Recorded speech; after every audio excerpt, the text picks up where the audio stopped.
The following is an audio production offered by Symmetry Solutions and shared with you by Mormon Mental Health Podcast.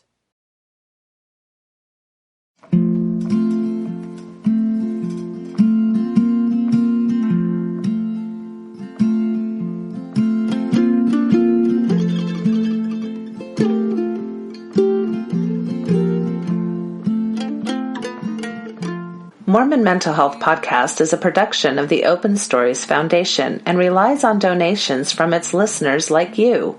To help keep this podcast alive, please consider becoming a monthly subscriber. Any amount will make a difference. You can click the right-hand donate button on mormonmentalhealth.org. All contributions are tax-deductible within the United States and go towards podcast production and building community support and program development for Mormons on various paths and journeys. Thank you for listening.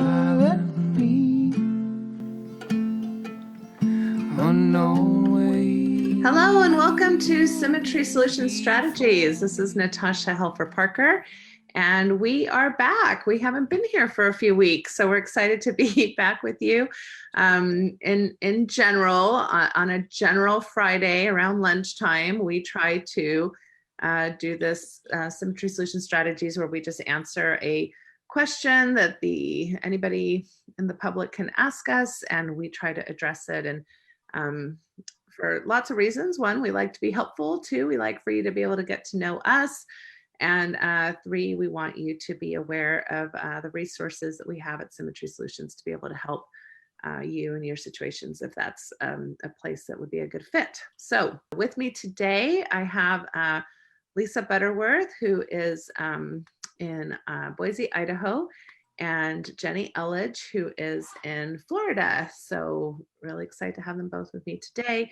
And the question that we're going to be addressing is, we got a question from an audience member that said, I've tried a lot of kind of standard treatments for depression.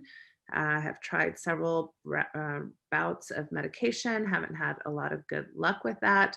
Not really comfortable with meds anyway, and just wondering what kinds of ideas you might have as far as alternative approaches to treatment of something like clinical depression. So this came up in our provider today, which we do kind of consultation and supervision together as a group. And it sparked kind of a cool, healthy debate. So we're going to start with the debate part first, and then we'll talk about the alternative treatments. But I just had to own right away. So first of all, hi, Jenny. Hi, Lisa. Glad you're with me today. Hi. Hey. Hi. How are you? So I just had to own that as soon as the word alternative came up, I got all prickly. And I think, what's going on with me? Because I tend to be, a provider that values evidence-based treatment, which, that's an interesting dilemma in of itself for myself. Because I think that, although I think it's good to be an evidence treatment-based provider, I think when I really look at my history, having grown up, in kind of the Mormon community and faith structure, any position I felt like I had to take or was going to take as a mental health professional had to be backed up really big time, so that when I knew I'd get, like challenge or feedback or criticism, or maybe not seen as credible because maybe I was taking a position that wasn't exactly aligned with my faith community's perspectives on certain things like sexuality or things of that nature. I needed to have authority and credentialed evidence behind my back to be able to make a position that might be a little controversial. So that's my own baggage. That's my own stuff, right? That influences how I do my work, and I have to own that. And then I feel like we went through this space, even in mental health world, where we were open to alternative treatments, like mindfulness, for example, is a wonderful thing that's come out of us being open to alternative therapies. And now there's a lot of evidence-based research that shows that mindfulness, which is an Eastern kind of philosophy and comes from Buddhism and those kinds of traditions, it has a lot of movement in our current culture, and it's supported by research. But I think that we are currently in a climate where I hear alternative, I hear experimental, and I get really worried because with all the things that are going on with COVID and all the things that are going on with I feel like we're in a very polarized, much more polarized space politically than I have ever remembered being in my lifetime. I know that kind of goes back and forth in the flow of history, but I don't want to participate in giving any type of information that doesn't have some credibility attached to it, because I feel like these days, we're having to worry about people like drinking Clorox or, taking medication that isn't prescribed, or taking risks that aren't really, that I feel could really be detrimental to somebody's well-being and health. So it was interesting because it was Lisa, you brought up the whole concept, and you're like, I was talking for a while in the meeting, and then you were like, why are we talking about bleach when I was about like, when I was just thinking about like, I don't know, like healthy movement and, through dance or something. And I'm like, this is a good invitation for me to check my own stuff. Okay. So that's my long-winded introduction to this topic. So Lisa, what's your response to this crazy colleague of yours that is Natasha? Well, first of all, I do not think my colleague is crazy at all.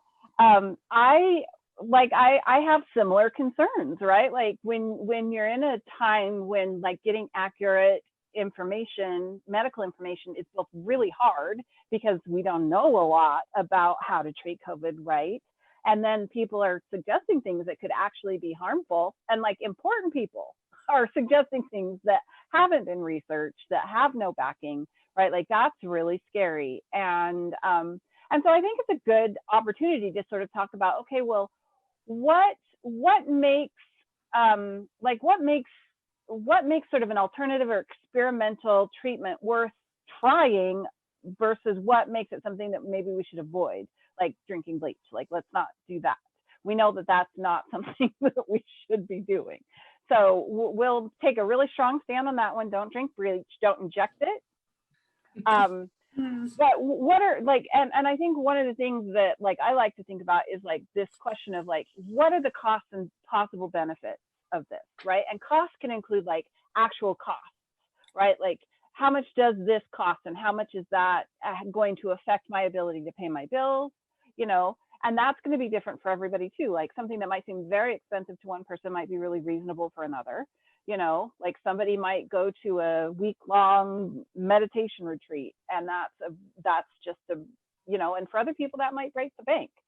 So, so what are the costs? And then the costs can also include like, how much time does it take? How much energy does it take?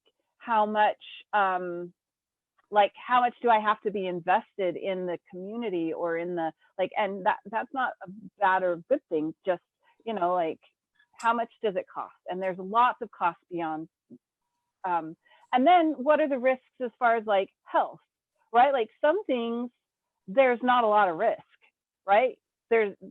Drinking bleach is not one of those things, right? Like that's a really risky thing to do. It's going to cause physical damage. Some things, there's really low risk.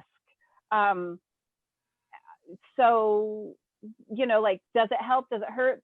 Like there's a huge discussion about the placebo effect, right? We know that a lot of things can help, but we don't know how much of that is the placebo.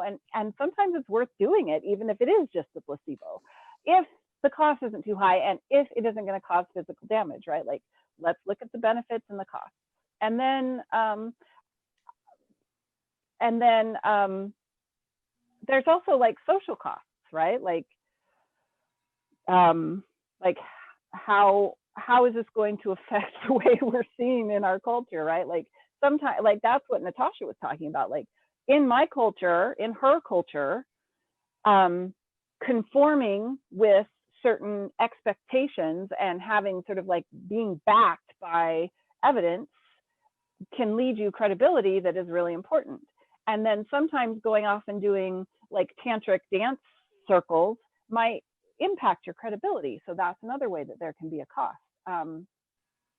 So, you know, like just looking at the costs and the benefits, possible benefits.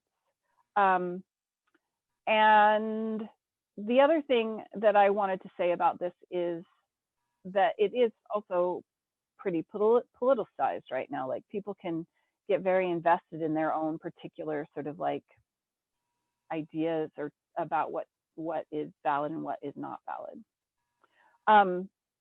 Oh, and then finally, because, you know, feminist rants are kind of my thing, the idea that, you know, like evidence-based is the only valid treatment, I feel like like, even though I love evidence and I love science and I think we should all be researching everything, the fact is that like the things that get researched are the things that are going to make somebody rich, because then the people that think they might get rich off that thing are willing to put money into the level of research that has to happen for something to be evidence-based. And I don't think of this as like a conspiracy, right? It's just that this is the way capitalism works, right? Like if something can make somebody money, then that it's going to be backed by research. And if it can't make somebody money, then it stays in the realm of woo-woo. And that doesn't mean it isn't effective, right? Like we all know exercise is effective. We all know that sleep is effective, but you know, getting a good night's sleep isn't necessarily going to make anybody money. And so, you know, like some of these things, if they're not doing any harm, they're still not going to be well researched. And so in that way, sort of like the system kind of decides what becomes evidence-based based on what's going to benefit the people who are already rich. So, you know, like it's not, again, that I think that there's some like patriarchal conspiracy. It's just the system is set up to sort of like reinforce things that cost us money and make other people rich. Well, and research comes out of lots of different areas. So like pharmacological companies may have their own agenda, of course, although I'm not one to like demonize the pharmacological, you know, world. I think that they have served us very well in many, many ways. But of course, every world is going to have limits and problems and biases. The academic world. Straight up corruption.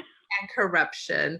And the academic world is another one. You know, a lot of research happens in universities. And I know like a colleague, Dr. Nikki Prause, who had a lot of issues just getting approval to research sexuality, like female orgasm and female sexuality, because it would require having women orgasm in a laboratory type of area. And so that's where social norms and that reputation, do we want to be associated as a university with that type of research, you know, things of that nature. So yeah, there's lots of things that go into whether it's capitalism or social norms or values, what people value, that can affect, you know, research and evidence-based. So thank you for all of that. So Jenny, I'm going to turn the time over to you, but I want to also just let everybody know that Tami Harris has joined us. She was a little bit late to the show, but she's one of our new wellness coaches at Symmetry, and she's based in Utah. So I'm really excited to hear from her, especially because she's very interested in energy work. And we talked about woo-woo, the word woo-woo. We used woo-woo a lot today, like, oh, the woo-woo versus this. So we're using woo-woo in the most loving and affirming way. Instead, we're not meaning it like, you know, like it shouldn't be credible. Anyway, Jenny, what are your thoughts about a lot of what we've been talking about? Well, I like the discussion between evidence-based and the woo-woo that we're saying very lovingly. I think those are things that can be layered together. It doesn't have to be an all or nothing type of scenario. So people who are maybe having mild symptoms of like depression, mild symptoms of anxiety might lean a little bit more toward the woo-woo or the alternative treatments, because, you know, the prescription med may not necessarily meet their needs or might be too much for them. And some people, like you said, Natasha, earlier, they don't do well with medication. Like, it's a well-known fact that people who go on antidepressants have a long journey ahead of them, because I think the evidence says that 1 in 3 people will find a right fit from the get-go with antidepressants. And that can be a really tough road for people who are feeling kind of moderately to highly depressed. And so they might want to layer in some of these things that we're going to be talking about as added support. Yeah. Yeah, being treatment resistant, which by the way doesn't mean that you yourself are resistant. That word means that your system, for whatever, is resisting more traditional treatments. You're not having the types of effects. And we know that like antidepressant treatment is, I want to say, if I just want to pull it out of my head, that it's got like a 60 to 65% kind of success rate, which is okay, but that leaves a lot. I mean, that's still 35% of people that may really struggle to find and that could be months into the process too. I mean, that can be a long time coming. And it can also involve trying different meds, and all these meds take several months to figure out if they're going to work and at what dosage level. And so, yeah, it can be very frustrating and very disheartening if you're trying to get better and you're not seeing the types of results you're hoping for through more, kind of traditional medical routes. Anyway. All right, Tami, what are your thoughts about, you missed the part where I was just talking about my reaction to alternative and how Lisa called me out and said, why are we talking about bleach all of a sudden? But anyway. So. No, I love it. And I love that you brought up the whole woo-woo thing. My thoughts on it, and I think it's just coming back, like we've kind of grown up in this culture that it's black or white, that it's one way or it's not, but we come from a society of such diversity. And I liked in some of our conversations, we start out with for me. And again, that's where I think it's important that we go back to, that dealing with these things is possibly going to be just as unique as who we are.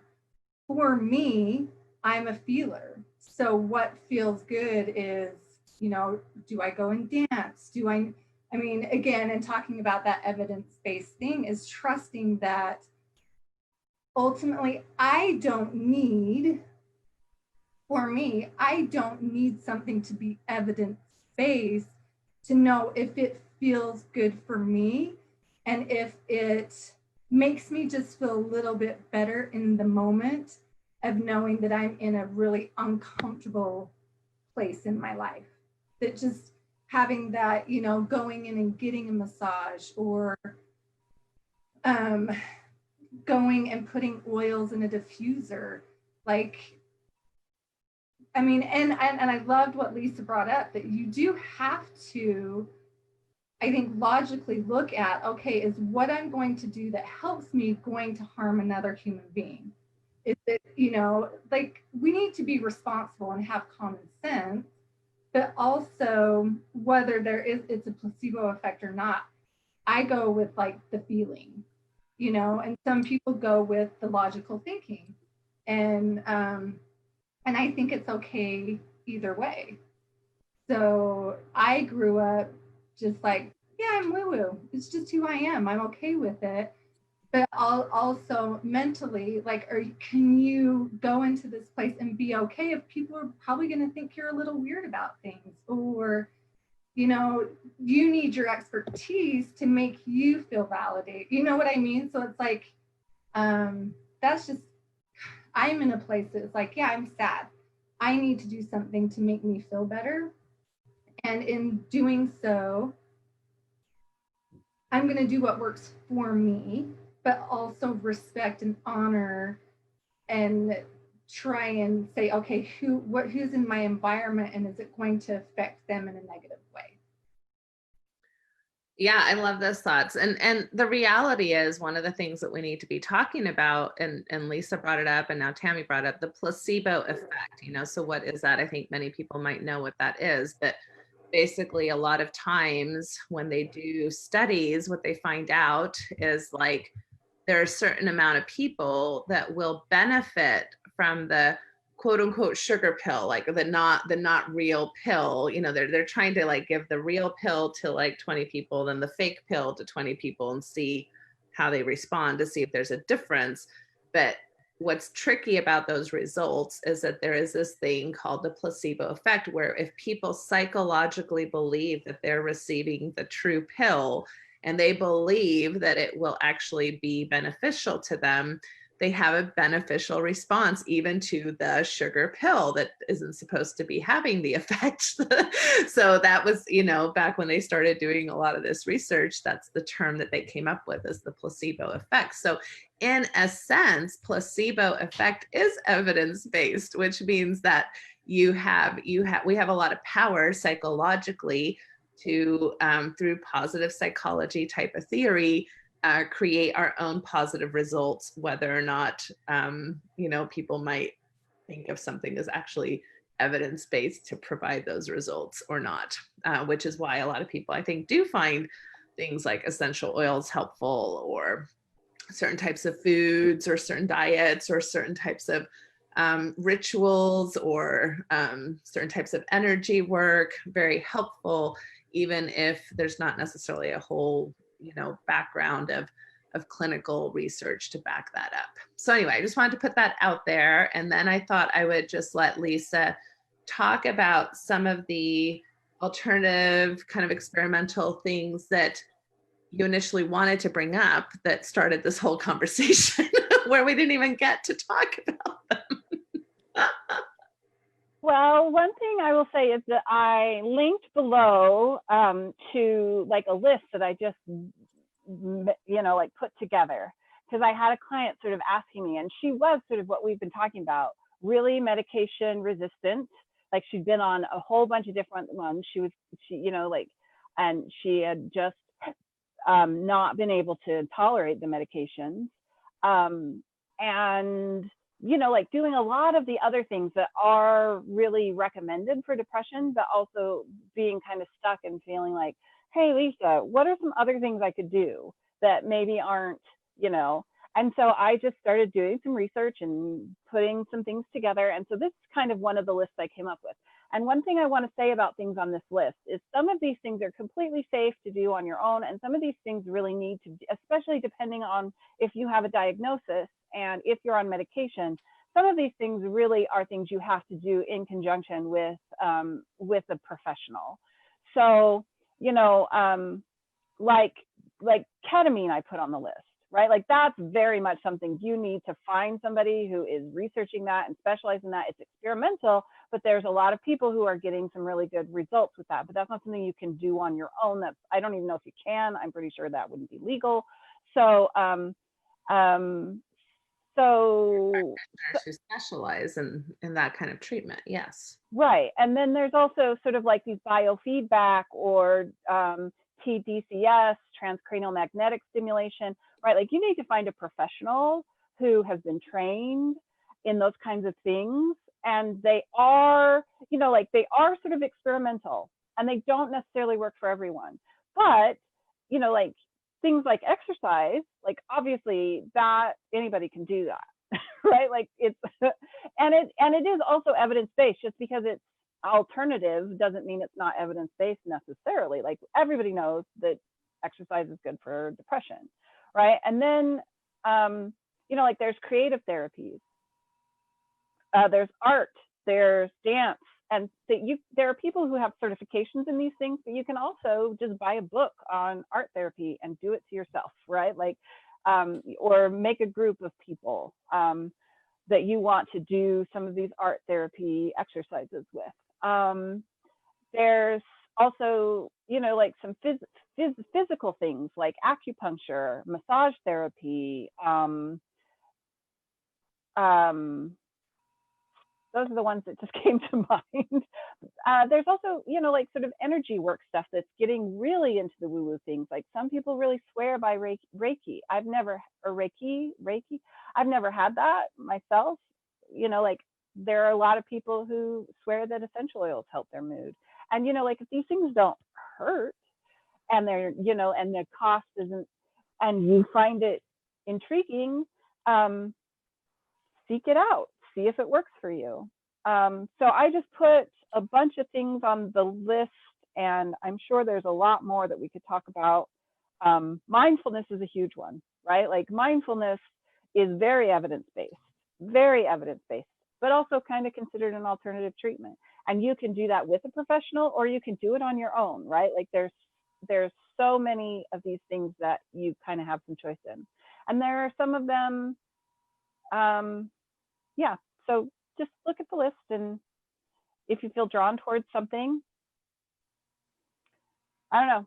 You guys look at my list. What do you guys think?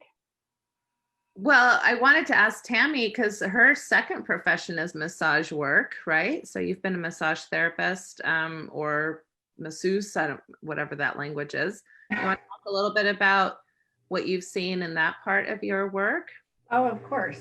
So I am a licensed massage therapist. I am a Reiki practitioner, which I use on occasion. But in my massage therapy work, I learned some different Eastern modalities. So like Lisa, what you said, acupuncture, I actually incorporate acupressure in my work, and a modality called craniosacral therapy, which is considered like a light touch energy work therapy, which I have found and had people, come out saying, oh, I feel so much lighter, I feel a little more clarity, and there is research based on the effects of massage and physical touch helping decrease depression, increase or decrease blood pressure and decrease stress and tension. That's obvious. Physical touch, it's a huge thing for people, and especially right now when that's limited, it can mentally be uncomfortable. I've had clients that are reaching out, please tell me you're doing massage, knowing that that's helping them in an uncomfortable space. One thing, just stepping into creativity a little bit, not being afraid to get creative with some of the things when you're kind of in a sad, gray kind of space. It's like bring a little color in symbolically, maybe not just, I don't know. I think going back to what works for you, I know, and I've through experience that people getting massage or getting into the energy work, and it's hard to describe it in a space because each session is so different and each practitioner, I guess, is different. And I can't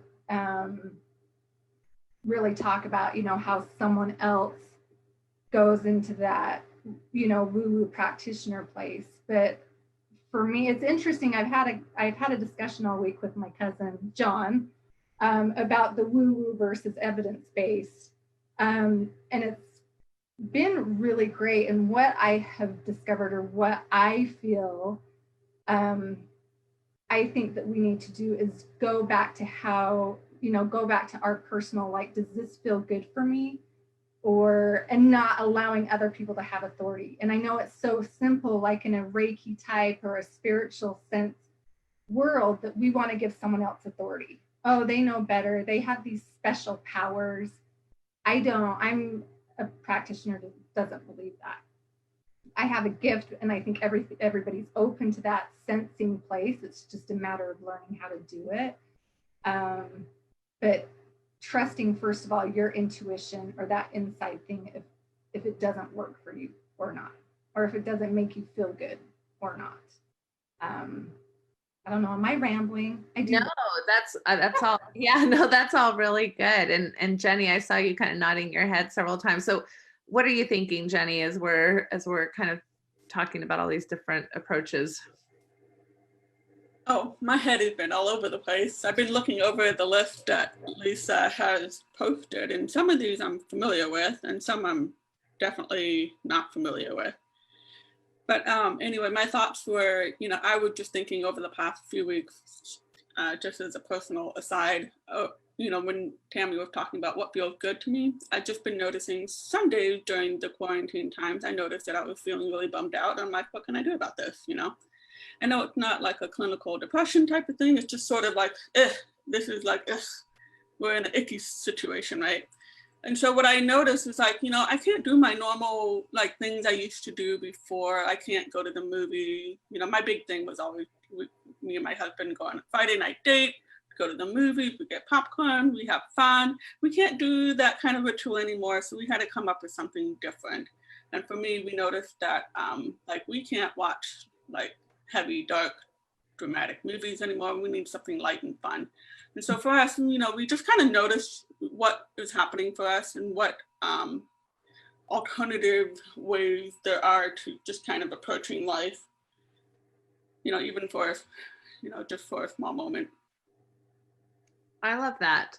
Mhm. One of the thoughts that comes up for me as Tami's talking about authority, and even as I'm looking at some of the things on the list, like psychedelics, a lot of states are, legalizing marijuana for all kinds of different types of treatments. I'm not sure it's been indicated for depression yet, but for several things. And so I think that there is a challenge, especially since not all of these professions are regulated in the same way. You can go to an acupuncturist, for example, that's very, let's see, so I'm gonna mute whoever has a little dog around. Sorry.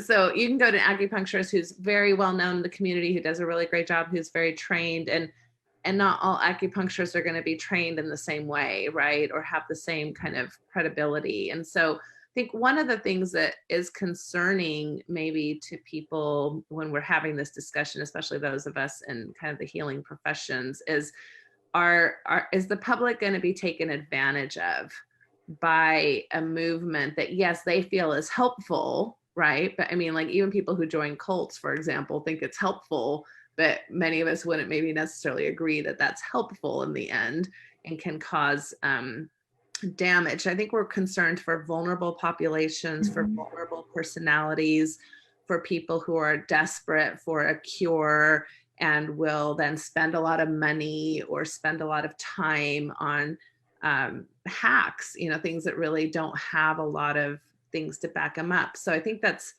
maybe one of the reasons why this comes up a lot in heated conversations amongst professionals, for sure. Any thoughts about all that? Well, for me, it's, because it's so funny. I've had this conversation exactly this week. And Natasha, like you said about authority and who we give authority to. And one thing that I had pointed out that was like, we can give authority. We give authority to anyone. I mean, we do it on a government basis. We do it in a medical basis. We do it in a scientific basis. Anywhere where we don't have knowledge and we're looking for something, we're looking for an answer. It's like, I have to have an answer. Like there's this fear of being able to say, I just don't know, but maybe we can find an answer together. It's like, I just need to be validated with an answer. So this expertise or this, it can be taken advantage in any situation, right? Like, and one thing I do love about kind of the education approach, the college approach,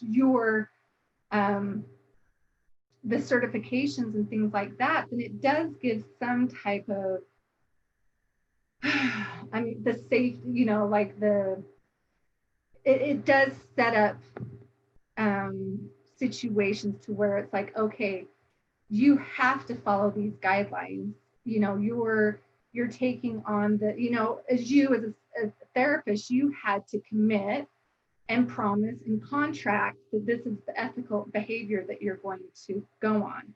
Now, some people promise that, but do they really follow through with it? You probably have more people that do that because, you can get your license taken away, everything can be revoked. So and so I definitely get that, but it's still, there's extremes everywhere, right? And that's where I'm saying, go back to your inner, does this feel good for me or does it not? Like, trusting your inner knowing, or however you want to. Yeah.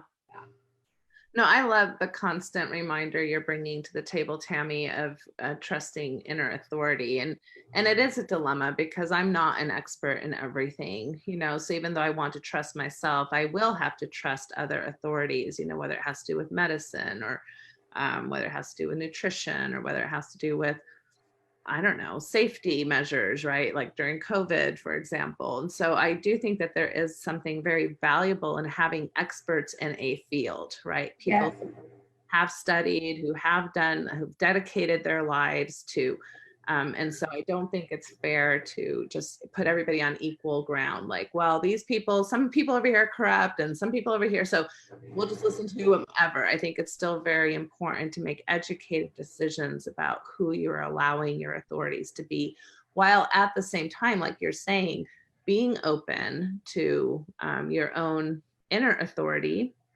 And I think, like Lisa was saying, what are the risks and costs, right? What are the risks and benefits of what I'm actually considering?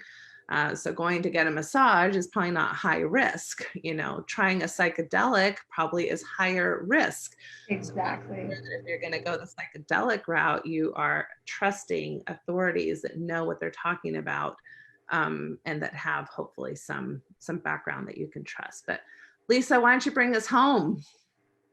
Well, I mean, I think that I really enjoy just having a balanced discussion with people that kind of come from different angles on this, like people who tend to be more like institutional and sciencey, and people who tend to be more woo-woo.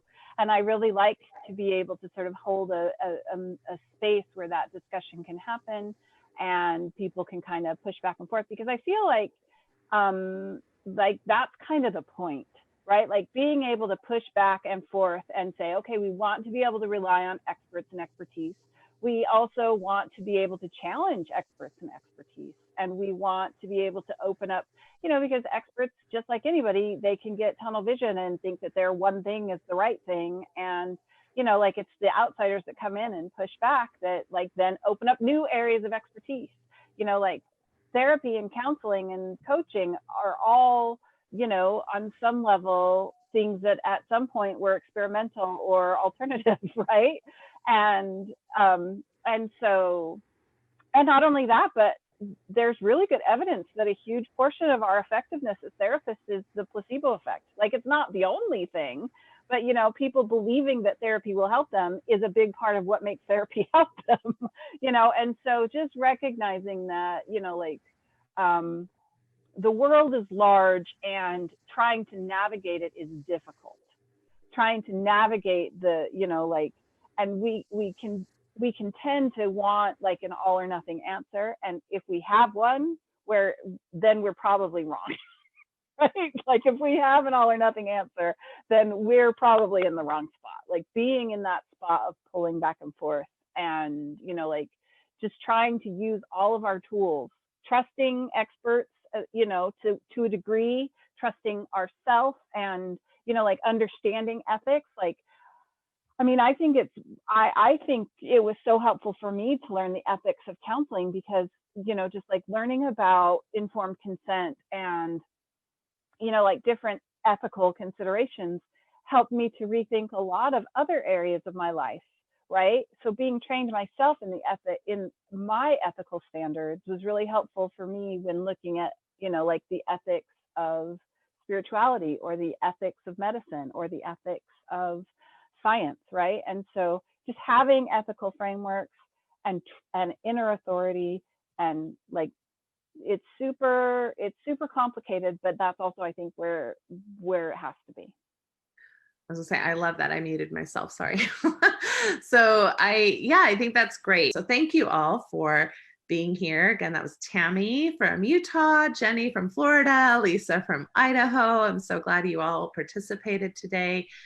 Any closing thoughts before I just shut it down? Anybody want to say anything at the end? I think we're good. Okay. So, and I hope you all have a great Memorial Day weekend. So everybody take care and take care of each other and of your own people. So we'll see you next time. Bye-bye. Thanks for joining us today on Mormon Mental Health Podcast. If you enjoyed this episode, please help us and become a monthly subscriber at mormonmentalhealth.org. The goals of this podcast include education, advocacy, and the mental health and general well-being of Mormons and their families. We can't further this work without your support. Music for this episode was provided by the Lower Lights. Over life's tempestuous sea, chart and compass came from thee. Jesus, Savior, pilot me. Unknown ways before me roll. Hiding rock and treacherous show. Chart and compass came from thee. Jesus, Savior, pilot me.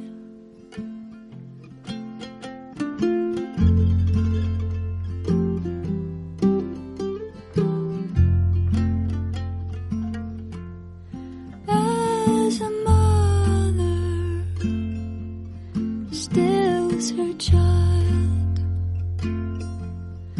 thou canst hush the ocean wild,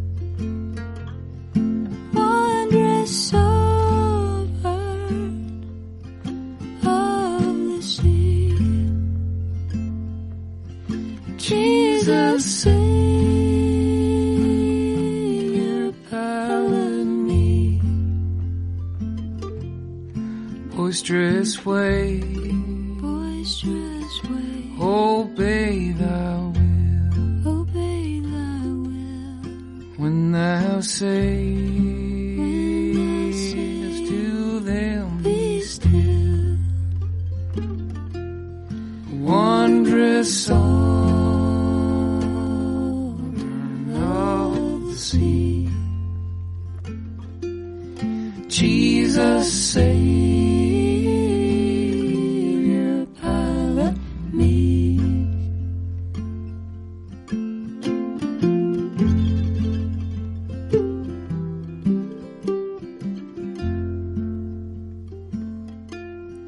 When at last I near the shore, and the fearful breakers roar, may I hear thee say to me, fear not, I will pilot thee. Twixt me and the peaceful rest,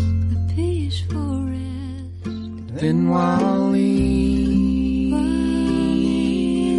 on my breast, may I hear thee say to me, fear not, I